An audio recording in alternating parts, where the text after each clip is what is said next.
Oi! Hoje é a sexta parte da leitura comentada de Doutor Zhivago, de Boris Pasternak, e tudo o que veremos por aqui se refere aos pequenos capítulos da sétima parte deste livro. Bom pessoal, antes de qualquer coisa, sim, esse vídeo aqui saiu completamente atrasado. Era para ter saído no domingo passado, mas está saindo então numa quarta-feira. Bom, estou gravando um pouquinho antes, mas provavelmente foi isso que aconteceu. E vai acontecer também para o próximo vídeo. Daqui a pouco eu falo a respeito disso. Bom, por que eu atrasei a leitura? Justamente porque eu adoro os Jogos Olímpicos. E como eu fico a madrugada toda fazendo a leitura, não faço a leitura, eu fico vendo os jogos acontecerem, atrasa as minhas leituras. Para quem não sabe, eu faço a gravação dos meus vídeos durante as madrugadas, porque de dia não tem condição. É muito barulho aqui pela rua. Enfim, já fica combinado que o próximo vídeo vai sair atrasado também. Mas daqui a pouco eu falo a respeito disso, quando a gente combinar qual é o próximo lote de capítulos. Agora sim, a respeito aqui de tudo que a gente viu na sétima parte de Doutor Zhivago. Na verdade, se a gente for considerar exatamente tudo o que tivemos, aliás, a gente não pode nem dizer, né? Nos vídeos passados sempre dizia, e continuando as aventuras de Yuri e também de Lara. Bom, Lara, por exemplo, ela só foi citada uma pequena vez. Foi só uma vez? Acho que foi, né? Não chega a ser duas, mas fica realmente só na citação. O Yuri, ele se lembra que a Lara falava muito daquela região para onde ele está se dirigindo, junto com sua família, Tônia, o pai de Tônia e também o filho do casal. Também vai uma empregada, se eu não me engano, né? Enfim, não importa. Ela é apenas citada, a co-protagonista aqui dessa história. Então tudo centrado realmente no Yuri. Só que aí você começa a pensar que essa é a reflexão que eu quero fazer exatamente aqui neste vídeo. Nós estamos realmente acompanhando uma grande história, onde a gente vê um personagem se desenvolver. Como, claro, a gente já percebe isso em outras narrativas. De novo, só para citar, né? Lá em Os Miseráveis, de Victor Hugo, onde nós tínhamos um personagem super forte, que é o Jean Valjean. Não tinha como, depois que a gente lia um capítulo, perceber que sim, ele estava, digamos que talvez o personagem não estivesse se transformando em outra coisa, mas a gente percebia que ele passava por momentos diferentes, também relacionado com muitos outros personagens que iam entrando na história, e havia assim um desenvolvimento da narrativa. Ou seja, ela partia de um ponto A até um ponto C. E, no meio do caminho, várias coisas que ele podia atribuir como um meio B, digamos assim. Ou seja, resumindo o que eu quero também colocar aqui, havia uma transformação na história e muitas coisitas aconteciam. Só que, por exemplo, aqui, em todos esses pequenos capítulos da sétima parte, a gente percebe que logo de cara, sim, aliás, tomando até isso bem importante, quando se encerrou os capítulos da semana passada, no vídeo anterior, eu achava, bom, a história vai ser retomada quando eles já chegarem lá, aquela cidadezinha que eles querem ir lá para os Urais. Mas não, na verdade, o Boris Pasternak ainda se concentra na pré-viagem ainda da família Zhivago. E depois, literalmente, só ficamos na viagem. Aliás, essa sétima parte é intitulada A Viagem. E é o que eu quero dizer aqui. O que aconteceu de fato? Bom, aconteceu uma pré-viagem e depois apenas a viagem. Mas de fato, quais foram as mudanças que a gente percebeu? Principalmente no nosso protagonista aqui, o Yuri, e também em Tônia, o pai de Tônia. Bom, o garoto não vale, é personagem também empregado, também não diz muita coisa. A gente não percebe que ele evolui de um ponto para o outro, a gente não vê novas nuances. Na verdade, a gente vê um repeteco daquilo que a gente já conhecia a respeito de Yuri, aquela admiração pela paisagem, pelo belo. Nessa sétima parte, a gente percebe, acho que em dois momentos, ele fica realmente observando que há, aliás, como ele está fazendo uma viagem de trem, então ele tem uma bela de uma paisagem para observar. Justamente aquela transformação até de um ambiente um pouco mais gelado para um ambiente um pouco mais quente. Mas sim, muita coisa para ser observada. Para um poeta isso é muito bacana. E claro, essas passagens indicam para a gente que o personagem ele tem um certo idealismo relacionado a um lirismo, claro, que um poeta consegue captar da vida, os seus sentimentos para com o mundo e claro, as pessoas que habitam. E digamos assim, na comparação com as pessoas, entre aspas, comuns, um personagem desse tipo, sim, tem uma certa vantagem, porque a gente vai conhecendo ele de uma forma não clara, uma maneira talvez obtusa. A gente percebe que o personagem ele tem uma densidade, só que o texto do Boris Pasternak, na verdade, não passa para a gente exatamente mais detalhes a respeito do que é esse personagem, do que é esse protagonista. A gente fica muito tempo boiando a respeito dele. E em comparação também com os outros personagens, como a mulher Tônia e seu sogro, o pai de Tônia, também não acrescenta lá muita coisa não, para falar a verdade. São pequenos momentos. E aliás, sim, claro, isso a gente já percebeu desde o começo da leitura de Doutor Zhivago. O Boris Pasternak gosta de narrar as suas narrativas através de pequenos momentos. Lembra que eu citei, se eu não me engano foi lá no primeiro ou no segundo vídeo, daquele momento de casamento então da personagem Lara, quando invadia aquele cidadão lá a casa, tentava furtar alguma coisita. Aquela cena era muito esquisita. Em termos dramáticos, aquilo não trazia nenhuma consequência, realmente não trouxe até hoje. Claro, talvez num futuro, esse personagem que invadiu a casa lá de Lara e de Pátia, talvez ele retorne. Talvez, mas necessariamente não quer dizer lá grande coisa, pelo menos por enquanto. E sim, aqui nessa sétima parte, ele continua com essas pequenas citações do mundo ao redor. Então, quando a gente chega exatamente nessa viagem de trem, pulando já a parte inicial da pré-viagem, a gente somos apresentados, na verdade, a 4, 5 novos personagens muito interessantes até. Na verdade, são expostos três linhas para exemplificar o povo russo. Naquele momento ali da pós-revolução russa, aliás, não há uma citação exata de qual a data que está tudo ocorrendo, mas há indícios que já estamos na Guerra Civil Russa. E esse período compreende mais ou menos de 1918 a 1921, que é exatamente aquele confronto que o Exército Vermelho, que eram os bolcheviques, receberam de todos os inimigos, digamos assim, todos, claro, russos, que são o Exército Branco, principalmente, mas também os outros dois exércitos, que é o Verde, também citado aqui no texto, e há também o Exército Preto, que não foi citado por enquanto, mas nas pesquisas que eu fiz ali a respeito da história russa, acabei descobrindo que também tinha essa outra cor. Talvez depois apareça. De qualquer forma, temos esse conflito então político, e por causa disso, dessa nova situação russa, daquela dominação, aquela transformação, na verdade, da sociedade num modelo completamente socialista, né, onde as propriedades privadas foram completamente abolidas e tudo agora pertence ao Estado. Então a gente percebe que são 3 linhas narrativas de vários personagens, mais ou menos 5, 6 personagens, que aparecem ali dentro então do trem, que convivem ali durante toda essa viagem longa, durante várias e várias, acho que mais de uma semana, por exemplo, né? E que no primeiro momento você pensa, são interessantes todas essas histórias. Como um homem que tem lá suas 2 amantes, como daquele jovem que foi salvar o tio, e depois ele acabou sendo preso porque ele foi enganado pelo próprio tio e a tia. E outra história, caramba, nem lembro exatamente qual que é. Mas enfim, o que vale? Essas histórias tendem a ser interessantes quando são apresentadas, depois ela tem um pequeno desenvolvimento mais ou menos por ali, durante a viagem, depois praticamente se encerra, porque esses personagens meio que são descartados ao longo do caminho, mas sem uma grande transformação justamente para o personagem principal, o protagonista, e nem mesmo para a Tônia ou para o pai da Tônia. Ou seja, aí você fica pensando, para que o Boris Pasternak se vale dessas pequenas narrativas, comparando com as anteriores que vimos nos vídeos primeiros aqui dessa leitura comentada? Sim, é a forma que ele gosta de fazer um pequeno painel. Da mesma forma que talvez o personagem protagonista, o Yuri, ele fica admirando a paisagem, naquele seu lirismo, o próprio autor do livro, Boris Pasternak, faz a mesmíssima coisa quando ele apresenta essas pequenas cenas que às vezes parecem interessantes, parece que vai render, mas no fundo não rendem.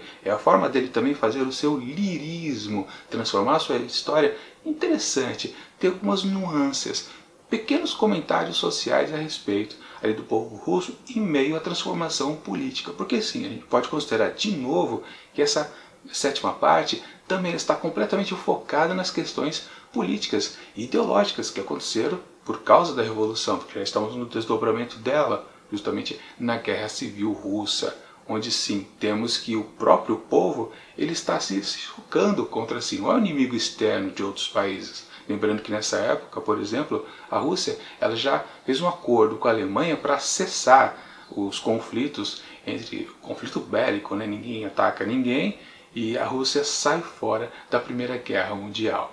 Mas voltando especificamente para o Yuri, qual é a transformação que ele tem então exatamente aqui nessa sétima parte? Quase nenhuma, porque ele já era partidário, que ele estava gostando, que a Rússia estava se transformando em outra coisa. Digamos que ele sim, ele sabia que, bom, ele não era exatamente um homem rico, de uma família rica, sempre lembrando, os Zhivago eram ricos antigamente, mas o pai gastou toda a sua fortuna. Ele, como médico, ele não tem lá grandes posses, mas talvez por ter pertencido a uma classe social um pouco mais abastada, ele conseguia ter a noção, e sendo claro a parte também inteligente da sociedade, ele sabia que toda a população estava um perrengue danado, porque a pobreza cresceu muito. Primeiro, por causa lá de todo o czarismo, né? Principalmente por causa do Nicolau II, que nessa época da história já foi deposto e tudo, mas teve a questão das guerras, por exemplo, a guerra contra o Japão e depois o começo da Primeira Guerra Mundial. Tudo isso, uma coisa atrás da outra, foi piorando a situação. Os pobres começaram a ficar mais pobres ainda ali naquela Rússia. Tudo isso foi motivo de fato para acontecer a tal revolução lá de 1917. E sim, o Yuri gostava, ele era partidário disso. Aliás, eu estou dizendo era como se ele já tivesse mudado. Não, ele não mudou. Ele tem até um bate-papo ali com algumas pessoas que estão no trem e que, sim, discutem com ele. Você concorda com isso? Ele fala, eu sei que no fundo a coisa não está talvez melhorando muito, mas eu estou gostando que está acontecendo uma mudança. Justamente porque ele quer que as coisas vão para a frente, de algum modo. Talvez ele não esteja percebendo exatamente que tudo na verdade está piorando. Porque aí então que entra a sutileza da narração do Boris Pasternak, através da inclusão desses pequenos novos personagens que vêm com sua historinha curta. Não tem problema, isso ajuda a gente a perceber que eles estão cada vez mais sendo privados de algo. E isso é o problema dos regimes totalitários, porque o povo não vai perceber que está sendo podado, principalmente de sua liberdade. E sim, a gente sabe que, claro, todo o resultante dessa Revolução Russa foi que mais gente morreu ainda, porque como é um regime que completamente opressor, qualquer um que falasse, ei, eu acho que não estou concordando muito com o rumo que as coisas estão sendo levadas, a pessoa morria, quer dizer, era morta, né? Ou era mandada para os campos de concentrações, lá os gulags, lá para os lados da Sibéria. Aliás, uma passagem interessante aqui de certa tensão nessa sétima parte é justamente quando o Yuri é confundido com um certo cidadão, que aliás nem é muito especificado exatamente quem ele era, se era um médico, por exemplo, é só uma pessoa aristocrata, enfim. Ele quase foi confundido, quase foi morto. Teve uma sorte danada realmente de não ter sido abatido ali pelos soldados, mas naquela coisa, né? Até um conselho que ele recebeu, né? Se você estiver numa situação de perigo, não deixe que o soldado ali que está te pegando resolva a situação. Peça para falar com o chefe deles. Pois é.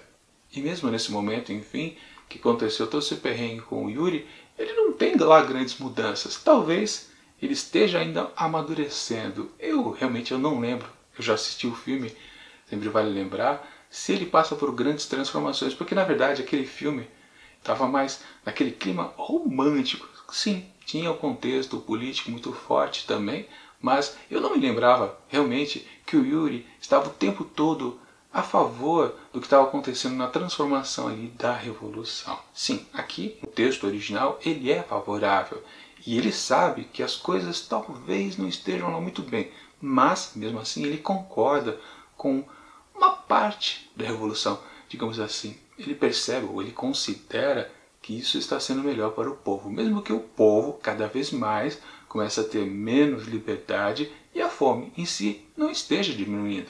Aliás, aí voltando um pouco para aquela pré-viagem, todo esse momento onde o Boris Pasternak continuou nesse momento e não foi já logo para toda a viagem do trem, ou já até pulando a história para quando eles já estivessem lá em Urais, realmente, por que ele fez tudo aquilo? Justamente para dizer que as coisas só acontecem se você tiver costas quentes, que é literalmente isso. Eles já estavam passando um perrengue de fome, porque tem aqueles vouchers de alimentação, né? Ou seja, o comércio não existe mais. Eles estão obrigados a fazer barganhas aqui e acolá. E literalmente eles só arranjam alguma coisa para comer por causa que eles conseguem fazer alguns favores para pessoas mais altas. Eu digo em termos políticos, ou seja, Ah, você ajudou um figurão? Então o figurão te ajuda um pouquinho. Inclusive, eles ganharam um monte de quantidade de alimentos. Mas depois, quando eles já estão durante a viagem, eles são brigados. Aliás, eles já se preparam para isso. É isso que é curioso na história, né? Eles querem fazer essa mudança, saindo de Moscou para ir lá para o interior, longe interior da Rússia, lá para o extremo leste. É, por ali. Por aquelas bandas. Eles estão tentando fugir um pouco da repressão. Mas no fundo, eles estão até chegando até mais perto, porque quanto mais eles vão para a região dos Urais, mais eles vão ficando perto justamente do confronto entre os exércitos vermelhos e branco. O perigo está cada vez mais perto deles. É até algo curioso. E no fundo, a fome continua existindo, porque eles são obrigados a fazer barganha o tempo todo com pequenas coisitas que eles conseguem trazer, conseguem enfiar no bolso, que foi o caso, por exemplo, lá daquele lenço, né, que Tony conseguiu trocar por um pato. Pois é, um pato. Trocou um lenço por um pato. Aliás, é uma passagem até interessante, né, que o narrador da história diz pra gente, ambas, tanto Tony quanto a mulher que ela fez a barganha, elas se sentem satisfeitas pela troca, cada um acha que fez um negócio muito melhor do que a outra, ou seja, quando ela fez a troca, ela prejudicou a outra parceira de troca. Mas é isso que é justamente a troca dos elementos, a essência do comércio. E aquela ironia, né? O socialismo, aquela revolução toda que aconteceu na Rússia, foi para negar o capitalismo. Mas o capitalismo, ele existe por si só. Ele é a base da existência da vida. Ou seja, é negar uma coisa essencial. Enfim, mas mesmo passando todos esses perrengues, o Yuri ainda não mudou. Quando que ele vai mudar? Será que é a partir de Lara? Mas Lara é, pelo que já indica o texto, mais convencida que tudo que está acontecendo é importante. Ela era partidária há muito tempo, acho que antes que o próprio Yuri. Mas, sei lá, talvez o amor entre os dois é que vai fazer ele mudar de pensamento, ou de atitude. Ou talvez nem mude. Talvez eu tenha uma memória completamente equivocada lá do que eu vi do filme no século passado. Pode ser que sim. Bom, e outra coisa a se destacar aqui na sétima parte é que Yuri topou com um grande de um figurão ali do Exército Vermelho. Um cara que realmente também podia ter liquidado com ele assim fácil e não ter se doído. Que é uma passagem também interessante, naquela coisa lá da máquina de escrever, né? Então todos aqueles agentes ali do Exército Vermelho tentando consertar a máquina, e o Yuri percebe, caramba, esse pessoal já passou por tanta coisa relacionada à violência que eles nem ligam que, por exemplo, eu estou quase morrendo aqui e eles estão preocupados que a máquina de escrever não está funcionando. Também aquela cena que eu disse do Boris Pasternak, uma cena muito simples, mas ele já vende totalmente o peixe do que era lá aquela situação naquela Rússia já completamente transformada. Apenas ainda numa questão política interna, a guerra civil russa. Mas é curioso, né? Nós já estamos avançando bastante aqui no livro, quase chegando na metade dele. E a gente não percebe que está acontecendo uma história. Ainda bem que o texto é muito agradável de ser lido, ele não é complicado, ele não é pesado, tudo vai passando muito fácil. Mas é curioso, qual a história que a gente está de fato acompanhando por aqui? Nenhuma história romântica a gente não tem, só tem o contexto político, muito bem maquiado aqui pelo texto do Boris Pasternak. O tempo todo ele oferece a sua visão do que está acontecendo. Na verdade, ele não era nem muito partidário, para falar a verdade. Eu pensava até que o texto ele fosse muito mais crítico, por isso que ele tinha sido censurado lá pela União Soviética. Mas não, ele é sutil, super sutil.